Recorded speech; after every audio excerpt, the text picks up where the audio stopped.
Vous avez faim? Ça tombe bien. Tous à table, c'est l'émission qui parle de votre alimentation sur Graffiti Urban Radio 88.6 et en DAB+. Salut les gourmets, salut les gourmands, soyez les bienvenus dans Tous à table. Le mois de mars est en cuisine un mois de transition. Et comme le chantait Michel Fugain en 1976...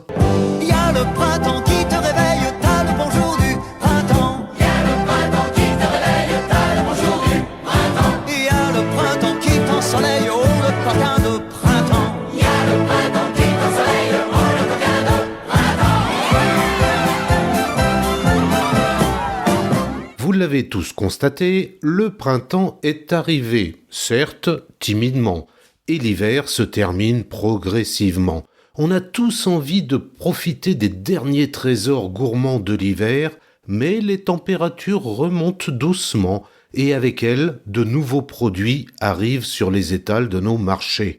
Je vous propose donc de découvrir quels produits et comment les cuisiner avec quelques idées de recettes. À mi-chemin entre deux saisons, les recettes de mars nous font quitter en douceur la générosité de la cuisine d'hiver pour accueillir la fraîcheur de la cuisine de printemps. Les fruits et les légumes d'hiver commencent à perdre en saveur et en texture. Il faut donc s'empresser de les cuisiner car vous n'en trouverez plus de bonne qualité avant la saison prochaine. Ruez-vous sur les derniers choux, les courges, les salsifis et autres légumes racines à préparer en soupe ou en gratin pour supporter les dernières soirées fraîches de la saison. Les carottes sont toujours à l'honneur et ça tombe bien puisqu'elles sont faciles à cuisiner et à accorder. Pour varier, changez de couleur, prenez des carottes violettes ou des carottes jaunes pour donner du peps à vos gratins et à vos poêlés. C'est aussi la saison des poireaux qui donneront un goût relevé et frais à vos préparations.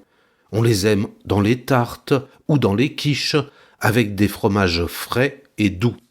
L'endive est un peu la star de la fin de l'hiver. En gratin, en salade ou au four, les endives se cuisinent de toutes sortes de façons. Et pour retrouver les goûts de votre enfance, pourquoi ne pas cuisiner des endives au jambon avec par exemple la recette du chef Jean Humbert? Elle est préparée en 14 minutes seulement. Vous retrouverez cette recette sur le site de Graffiti à l'adresse urban-radio.com. Quels sont les légumes que vous allez cuisiner en cette fin de mars? Les légumes nouveaux commencent à percer le froid de la fin de l'hiver et à pointer le bout de leur nez. Carottes, pommes de terre, poireaux, navets, fèves. Tendres et délicats, ils ne garderont pas cette finesse très longtemps, alors profitez-en au maximum et cuisinez-les en toute simplicité dans vos recettes de printemps. Les radis, jeunes pousses d'épinards et d'oseille arrivent également sur les étals de nos maraîchers pour se transformer en délicieuses salades ou même en soupe. Bien sûr, vous avez aussi les asperges qui font partie des légumes printaniers les plus précoces et s'accorderont à merveille avec les morilles dont la saison commence tout juste. D'ailleurs, en vous parlant de champignons, il est encore temps de profiter de certaines variétés. Cherchez les tout derniers champignons de mars, comme l'hygrophore de mars, le rosé des prés, la truffe d'hiver ou la pleurote corne d'abondance. Chez votre poissonnier, vous pourrez encore trouver en quantité la sole, la lotte, le lieu, le merlan, la dorade grise et les dernières moules d'hiver qui reviendront, rassurez-vous, dès le mois de juin pour vous régaler d'une mouclade par exemple. On ne consomme pas n'importe quel poisson à n'importe quelle saison. Il existe un calendrier des poissons que vous pourrez d'ailleurs trouver sur Internet très facilement. Il faut donc choisir avec attention puisque certaines espèces sont menacées d'extinction. En mars, après vérification des stocks de pêche, vous pouvez composer vos menus avec des poissons comme l'aigle fin, appelé haddock lorsqu'il est fumé, le lieu jaune, le merlan, le hareng, le maquereau ou la sardine. Amateurs de poissons, c'est le moment de mettre à l'honneur le bar, le turbo et le cabillaud. La dorade grise, très riche en protéines et en oméga 3, également appelée griset ou canter selon les régions, ne doit pas être confondue avec sa cousine la dorade royale qui est plus grosse. Vous pouvez encore acheter des coquilles Saint-Jacques, des huîtres, des coques et même des langoustines. Pour vos plats de mars, préparez vos poissons en tartare, en papillote, en ragoût ou grillés au four pour des repas plus légers mais toujours raffinés. Côté terre, c'est le début de la saison des agneaux, chevreaux et veaux de lait qui sont nourris uniquement au lait de leur mère et promettent une chair très tendre et délicate. Ils s'accorderont particulièrement bien avec les légumes nouveaux. Les agneaux et veaux de pré salés, nourris au pâturage iodé, sont aussi des produits d'exception à la saveur très fine. Côté viande, il est encore temps d'acheter du lapin, du porc, de la dinde et même de la poule ou du bœuf. Au niveau des fromages, c'est le moment ou jamais pour savourer le vacherin Mont d'Or, dont la production s'arrête fin mars, mais aussi le maroilles ou les poisses, qui seront bien affinés et particulièrement goûteux. Pensez également aux tomes de montagne, comme le comté, le laguiole ou le cantal, qui sont encore à un niveau de qualité optimal. Mais le printemps arrive et c'est l'heure des chèvres printaniers, comme le Sainte-Maure de Touraine et le crottin de Chavignol, qui apporteront beaucoup de caractère à des salades de jeunes légumes par exemple. Pour vos desserts, en cette période de fin mars, vous verrez les toutes premières fraises apparaître sur le marché, mais ne soyez pas trop pressés car elles manquent de maturité et de parfum, mieux vaut patienter encore quelques semaines. Côté fruits, c'est aussi le moment de faire le plein de vitamine C, avec les ultimes oranges, pamplemousses et mandarines qui vont vite perdre en arôme au fil du temps, tout comme les litchis et les mangues. Remplissez vos paniers de citrons ou de fruits de la passion et rappelez-vous que les agrumes vont vous aider à garder la forme en ce début de printemps avec leur plein de vitamines. Si les pommes et les poires ont les faveurs de tout le monde, dans les prochaines semaines, ces fruits vont devenir plus secs et moins parfumés. D'autres fruits, aussi savoureux, sont à déguster en cette fin d'hiver.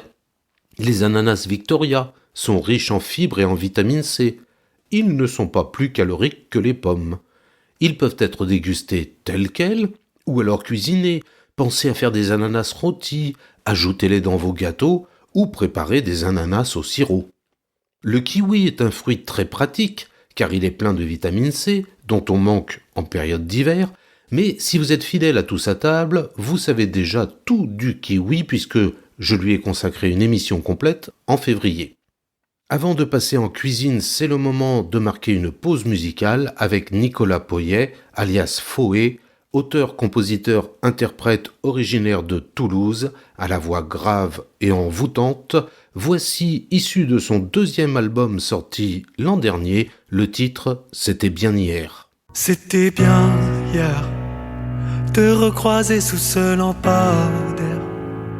Tu m'as proposé de prendre un verre, je m'y attendais pas.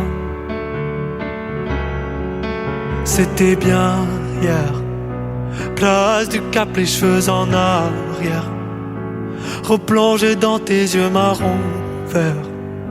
Je m'y attendais pas. C'était bien hier, putain dis-moi qu'est-ce qu'on a foutu. Je veux pas t'oublier qu'on ne se voit plus, alors je t'attendrai là. Si c'est ma faute, dis-le-moi. Si c'est la nôtre, dis pourquoi. Y'a pas de honte à se revoir. Je veux qu'on se raconte une autre histoire. Et si j'ai fait n'importe quoi, ce qui m'importe reste toi. Y'a pas de honte à dire que ça. C'était bien hier, on dansait dans ce bar à Saint-Pierre. Parfum d'amour et parfum de bière. Je m'y attendais pas. C'était bien hier, putain dis-moi qu'est-ce qu'on a foutu. Je peux pas t'oublier, j'en peux plus, alors je t'attendrai là. Si c'est ma faute, dis-le-moi. Si c'est la nôtre, dis pourquoi. Y'a pas de honte à se revoir. Je veux qu'on se raconte une autre histoire. Et si j'ai fait n'importe quoi, ce qui m'apporte reste toi. Y'a pas de honte à dire que ça. C'était bien quoi.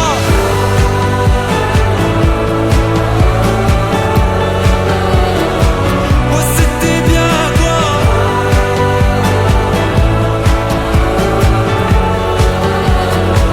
Oh c'était bien quoi.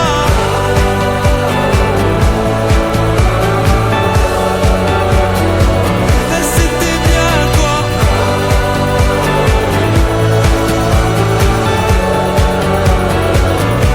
Si c'est ma faute, dis-le-moi.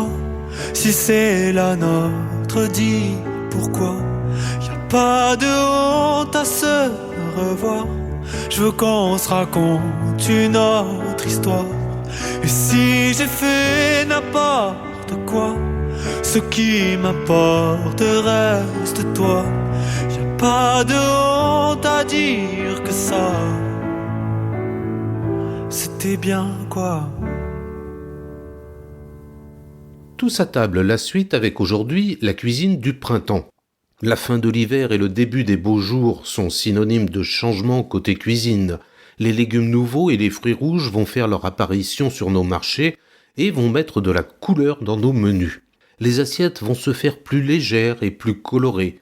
Vous entendez tous cette phrase régulièrement « Qu'est-ce qu'on mange ?»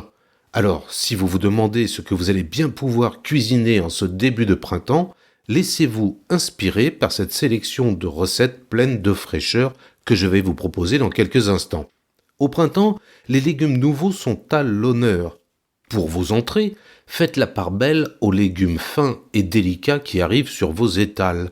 Ail et oignons nouveaux, tendres petits pois, pommes de terre et carottes nouvelles, fèves, asperges, radis. Préparez-les en salade tiède avec des herbes aromatiques que vous accompagnerez d'un œuf mollet ou poché par exemple. Pour encore plus de gourmandise, vous pouvez accompagner vos légumes d'une sauce mousseline, d'une sauce hollandaise ou d'un sabayon crémeux qui se marie très bien avec les asperges vertes par exemple. Ces légumes hauts en couleur peuvent aussi être préparés en soupe, en velouté onctueux que l'on pourra agrémenter d'un peu de fromage de chèvre printanier ou de coquillages poêlés pour un résultat plus raffiné. Ils peuvent aussi être préparés en flan ou en clafoutis salés pour mettre un petit peu d'originalité dans vos recettes.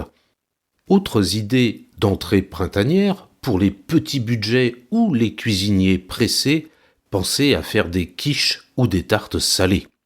Les beaux jours annoncent l'arrivée de l'agneau. En pleine saison, il sera très certainement de la partie dans vos cuisines.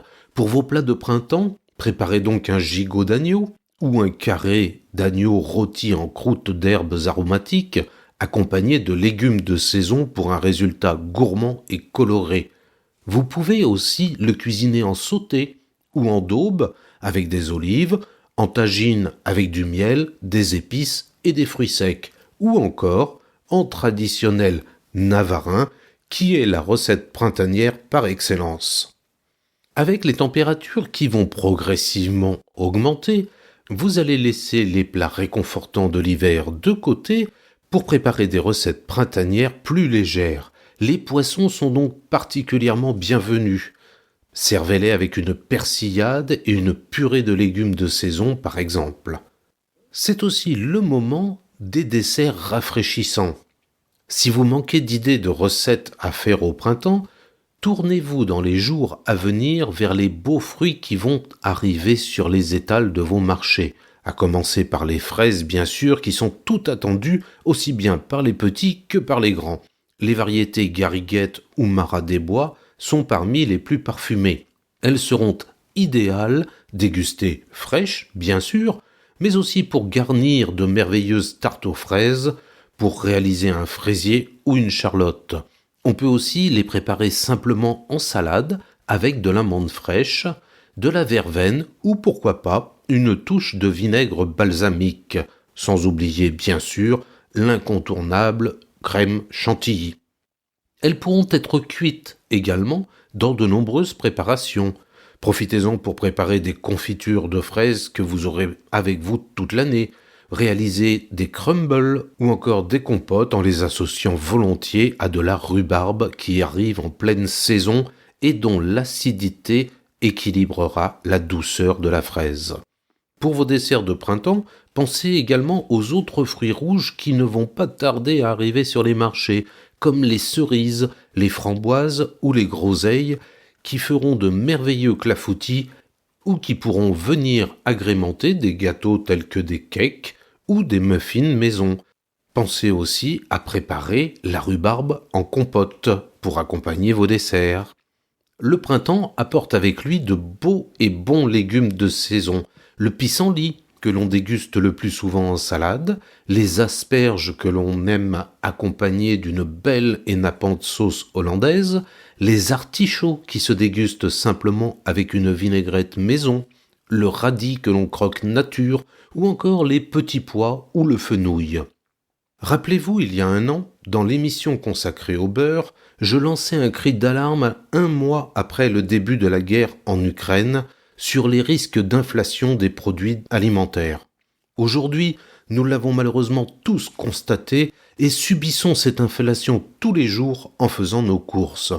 Cette semaine, j'ai donc décidé de vous proposer 5 recettes simples, rapides à préparer, goûteuses, mais surtout économiques. Tout d'abord, une recette d'asperges vertes aux œufs mollets et jambon de Vendée. Vous pourrez tester cette recette simplissime, réalisable avec seulement quelques ingrédients. Une préparation savoureuse, facile et rapide à réaliser, c'est un bon moyen original de cuisiner les asperges vertes au printemps. Après avoir gratté et lavé vos asperges vertes, vous les coupez en 2 dans le sens de la longueur. Vous plongez des œufs dans l'eau bouillante pendant 5 minutes et vous les rafraîchissez immédiatement sous l'eau froide avant de les écaler. Pour présenter vos assiettes, il vous suffit de répartir les asperges grillées à la poêle, dans de l'huile d'olive pendant environ 8 minutes, vous posez un œuf au centre et vous parsemez de copeaux de parmesan et de lanières de jambon de Vendée. Un tour de moulin à poivre et il vous reste à déguster. Vous pourrez accompagner cette recette d'un Anjou blanc, comme par exemple le petit chenin de chez Thierry Germain du château de la Roulerie à Saint-Aubin-de-Luigné dans le Maine-et-Loire. La deuxième recette que je vous propose, c'est une recette de carpaccio à la burrata. Légèreté et générosité seront au rendez-vous avec cette recette agrémentée de radis et d'artichauts pour la fraîcheur et de pistaches pour le croquant. En entrée ou bien en plat, ce carpaccio se prépare en seulement 10 minutes. Vous répartissez le carpaccio en rosace sur des assiettes plates. Égouttez les artichauts en conservant l'huile et la burrata. Arrosez les carpaccio d'huile d'artichaut, salée et poivrée. Déchirez finement la burrata et dispersez-la par-dessus vos carpaccio. Coupez les artichauts en 4 et faites de même. Parsemez de pétales de radis et de pistaches concassées, vous donnez un dernier tour de moulin à poivre avant de déguster. Vous pouvez également remplacer la burrata par de la mozzarella di bufala. En accompagnement de cette recette, je vous conseille un Beaujolais fleuri de la famille Lafont du domaine de Bel-Air. Troisième recette de cette semaine, des beignets d'artichaut. Si vous avez plutôt l'habitude de consommer l'artichaut avec de la vinaigrette, sachez que celui-ci est ici réinventé dans cette recette sous forme de beignets. C'est une belle idée pour en profiter à l'heure de l'apéro ou pour faire découvrir ce légume printanier à vos enfants. Vous mélangez de la farine, de la levure, un jaune d'œuf, du sel, du lait, de la bière et de l'huile dans un grand saladier et vous allez laisser gonfler la pâte 1 heure dans un endroit tiède. Après avoir lavé les artichauts poivrades, vous ôtez les premières feuilles et vous les coupez en 2. Battez le blanc d'œuf en neige et incorporez-le dans la pâte avant d'y faire tremper les artichauts plusieurs fois. Puis vous les plongez dans l'huile bien chaude et vous laissez cuire 4 à 5 minutes jusqu'à ce qu'ils soient bien dorés. Salez les beignets à la sortie de la friture et dégustez-les bien chauds, soit en apéritif ou en entrée accompagné de jus de citron ou d'une sauce au yaourt et aux herbes. Vous pouvez déguster avec cette recette un muscadet sur lit de chez Michel et Vincent Petitot du domaine Petitot près de Valette. Avant-dernière recette de la semaine, des petits clafoutis aux petits pois, boursin et jambon. Si vous avez l'habitude de faire des clafoutis sucrés, sachez qu'ils se dégustent aussi très bien en version salée. Ici, cette recette est réalisée avec du jambon, des petits pois et du boursin à l'ail et aux fines herbes. Ainsi, les petits flancs printaniers pourront se servir en entrée avec une salade ou bien en accompagnement d'un plat. Vous plongez les petits pois dans de l'eau bouillante salée, comptez 10 minutes de cuisson. Pendant ce temps, vous allez détailler le jambon en dés. Vous mélangez le boursin, les œufs, le lait et du poivre pour obtenir une préparation homogène. Vous égouttez les petits pois, répartissez-les dans des plats individuels beurrés qui vont au four avec les dés de jambon. Versez la préparation au boursin et vous enfournez pendant 15 minutes environ à 180 degrés avant de servir chaud. Pour une petite touche exotique, vous pouvez parfumer vos clafoutis d'une pincée de curry. Un pinot noir d'Alsace du domaine de la Vieille Forge chez Denis Wurtz sera parfait pour accompagner cette recette. Et enfin, la dernière recette de la semaine, c'est un millefeuille chèvre, radis noir et pommes. Fraîche et légère, cette entrée élégante ne vous prendra pas plus de 15 minutes de préparation. Elle se compose de rondelles de radis noir, de rondelles de pommes Granny Smith arrosées de jus de citron et d'une farce aux chèvres frais, yaourt, oignons nouveaux, mesclun, basilic frais et curry pour un résultat très parfumé, présenté comme un millefeuille, à déguster avec une salade de mâche aux noix et un Anjou gamay du château de Bellevue à Saint-Aubin-de-Luigné dans le Maine-et-Loire. Retrouvez toutes ces recettes sur le site urban-radio.com avec les quantités et les détails de préparation. Je vous donne rendez-vous la semaine prochaine pour de nouvelles aventures gourmandes dans Tous à table. Passez une très belle journée à l'écoute des bonnes ondes de Graffiti. À bientôt. Retrouvez Tous à table en podcast sur urban-radio.com et en attendant la prochaine émission, mangez bien, mangez sain.